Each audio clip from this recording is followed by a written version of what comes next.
अस्सलामुअलैकुम व्यूअर्स, कैसे हैं आप सब लोग। जी हाँ, आज जो मैं आपके साथ टिप्स एंड ट्रिक शेयर करने वाली हूँ वो है मैंगो के हवाले से और दही के हवाले से।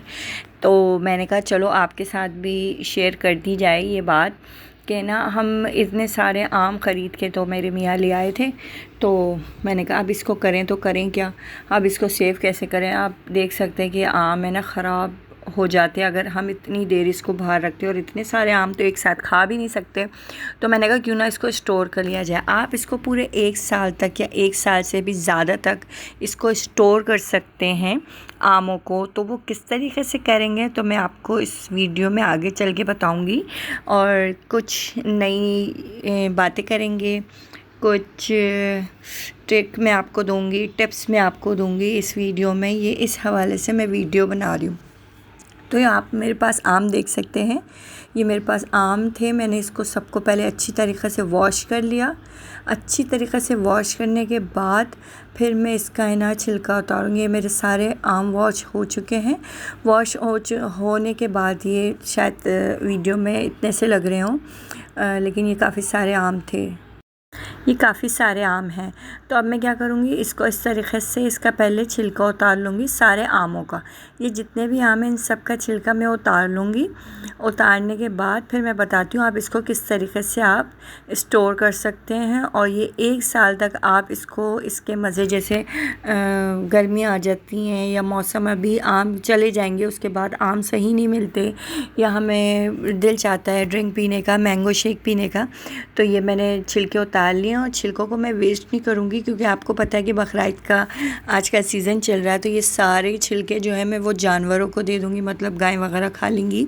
इसको मैं वेस्ट नहीं करूँगी। तो देख लें आपने, मैंने छील के ये इतने छोटे छोटे से कट कर दिए। इसको कट करने के बाद अब मैं इसको बताती हूँ मैं किस तरीक़े से सेव करूँगी। अच्छा, ये 1 किलो वाली मेरे पास शॉपर है। आप इसको देखें यार, किसी के पास ज़िप-लॉक बैग होता है, नहीं होता तो ये शॉपर तो हर किसी को अवेलेबल हो जाती है आसानी से। किसी के घर में दूध भी आते हैं तो उसमें भी आसान हो जाती है। अच्छा, ये मेरे पास गमले का छोटा सा पॉट है। इसमें मैं गमला लेकर आई थी, लेकिन मेरे बच्चों ने सारे इसको है ना इसके फूल नोच नोच के फेंक दिए। तो ये मेरे लिए बहुत काम का बन गया है। तो इस तरीके से इसके अंदर हम शॉपर डाल देंगे, शॉपर थैली डाल देंगे, थैली को इस तरीके से कर लेंगे। अच्छा, ये ऊपर से गंदी भी नहीं होती और आराम से ना इसके अंदर कोई भी हलीम या सालन वगैरह कुछ भी हो ना, वो आराम से इसके अंदर चला जाता है। तो इस तरीके से हम आमों को इसके अंदर शिफ्ट कर लेंगे। और इस तरीके से करके ये देखें आप, ये कितनी आसानी से हो गए, ना एक नीचे गिरा ना कोई इधर उधर भागा है। और ये बिल्कुल ही अच्छे से इसके अंदर शॉपर के अंदर आ गए, और शॉपर ऊपर से गंदी भी नहीं हुई है।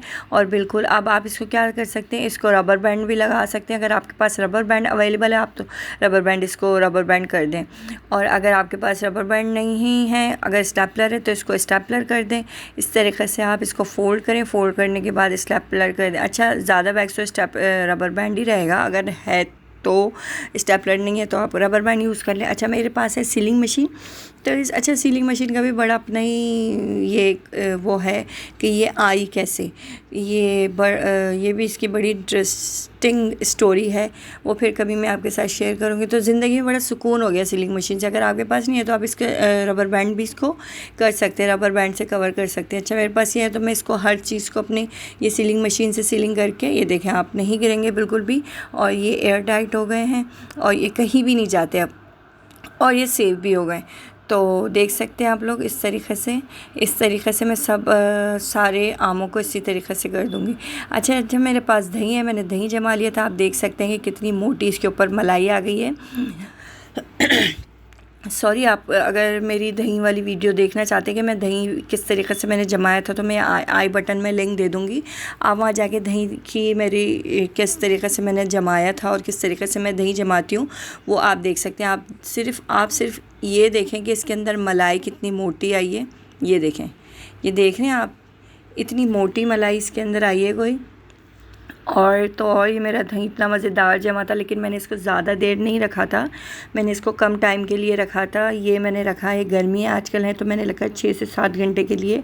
ये मैंने 6 से 7 घंटे में मेरा ये दही जमा है। तो इतना परफेक्ट, मतलब इतना जो थिक होता है ना एक दही, जो मैं आपके साथ लिंक शेयर करूँगी आई बटन में, तो आप वहाँ जाके देख लेंगे। तो वो मेरी दही की रेसिपी, मतलब दही बनाने की जो ट्रिक है वो बहुत ज़बरदस्त है।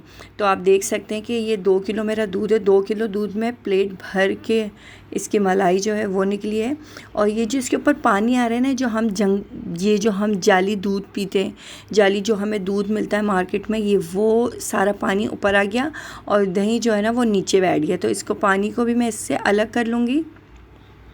इस तरीक़े से पानी को एक चम्मच डाल के अलग कर लूँगी। अच्छा, पानी को फेंकना नहीं, आप जमा करते रहें इसको, तो कड़ी बड़ी अच्छी बनती है, छाछ बनती है। छाछ बना के पिए गर्मियों में। अच्छा, छाछ की रेसिपी भी मैं आपके साथ शेयर करूँगी। कुछ ज़्यादा उसमें कुछ नहीं करना होता। अच्छा, मेरी शॉर्ट भी आप लोग देखा करेंगे। मेरी शॉर्ट जो मेरी रेसिपी कमिंग सून होती है ना, वो मैं पहले से ही ना शॉर्ट फीड में डाल देती हूँ कि आप मेरे शॉर्ट वीडियो जो है वो मेरी जाके अगर सर्च करें तो अगर देखें मेरे चैनल पे जाके, तो जो आपको शॉर्ट पे वीडियो मिली है ना, तो वो मेरी लॉन्ग रेसिपी ज़रूर आएगी। तो इस तरीक़े से हम इसका सारा पानी अच्छी तरीक़े से निकाल लेंगे। और ये आप देख सकते हैं मेरी मलाई कितनी भर के निकली। अब इसके ऊपर मैं चीनी डाल के रख दूँगी थोड़ी देर के लिए, और 2 से 3 घंटे बाद ये चीनी भी इसके अंदर घुल जाएगी, मेल्ट हो जाएगी। और मीठी मीठी मलाई गर्मियों में इतनी मज़ेदार कोई लगती है ना, मैं आपको बता नहीं सकती। अच्छा, ये देख लें मेरा दही, ये मेरा दही देखें, ये सिर्फ 6 से 7 घंटे में मेरा दही देखें कितना मज़ेदार जमा है, मैं आपको बता नहीं सकती। अब इसको मैं स्टोर कैसे करूँगी फ्रिज के अंदर कि मेरा 1 महीना या 1.5 महीना चल जाए। ये देखें, इसके दोबारा मैं शॉपर इस तरीक़े से कर लूँगी और इसको हल्के हल्के से काट के दही को, और इसके अंदर मैं फिर इसी तरीक़े से, जिस तरीक़े से मैंने मैंगो को किया इसी तरीक़े से मैं इसको भी अच्छी तरीक़े से वो कर दूँगी। अच्छा, मैंने बड़ी शॉपर इसलिए बनाई, वैसे मैं पाव वाली शॉपर बना के रखती हूँ, इसलिए मैंने बड़ी शॉपर बनाई क्योंकि कल दावत है तो मुझे ज़्यादा दही की ज़रूरत पड़ेगी, नीड होगी, तो इसलिए मैंने ना बड़ी शॉपरें बना के इसको ऐसे ही रख दिया था, क्योंकि मुझे कल तो निकालना ही था। अच्छा, कल वाली मेरे व्लॉग अगर आया तो सही है, वरना मैं कल वाली जो मैं जितनी भी दावत में रेसिपियाँ बनाऊँगी ना घर में, वो मैं सारी आपके साथ शेयर करूँगी। अच्छा, ये मेरी मलाई है, इसको मैं चीनी डाल के रख दूँगी। और ये मेरा दही देखिए स्टोर हो चुका है। ये आप तकरीबन भी महीना 1.5 महीना आराम से अपने फ्रिज में रख के, जैसे अभी बकरीद आ रही है तो आप पहले से दही जमा के रख दें, और ये आपका आराम से, आप कुछ भी खाना वगैरह पकाना खड़े खड़े हो तो आप आराम से दही यूज़ कर सकते हैं। अच्छा, देखिए सारी मैंने जो शॉपर हैं ये बना ली है मैंगो की। अच्छा, मैंने ये जो ऊपर मैंगो की जो ये शॉपर निकली हुई है ना, ये इसलिए रखी है यार, कभी भी हमारे फ्रीज़र में ना जम जाएगा ये, तो मैं ये शॉपर ऊपर से खींचूँगी और ये मैंगो की थैली मेरे पास आ जाएगी। तो मैंने अपने फ्रीज़र को किस तरीके से मेंटेन किया है और डीप फ्रीज़र को मैंने किस तरीके से मेंटेन किया, वो भी मैं आपको बताऊँगी। एक दिन व्लॉग बनाऊँगी पूरा, और मैं अच्छा बकरीद से पहले बनाऊँगी, और मैं बताऊँगी कि मैं किस तरीके से अपने डीप फ्रीज़र को मेंटेन करती हूँ। यकीन जाने मेरा डीप फ्रीज़र है और फ्रीज़र है ना, सिर्फ 5 मिनट में, 5 से 10 मिनट में मेरा जो डीप फ्रीज़र है ना वो साफ़ हो जाता है। अच्छा, ये देखेंगे मेरे पास ऑलरेडी पहले से जो मैंने, आप लोग देख सकते हैं मैंने बना लिया। अच्छा, आपको मेरी कैसी ये ट्रिक लगी मुझे ज़रूर बताइएगा। जब तक के लिए अल्लाह हाफ़िज़।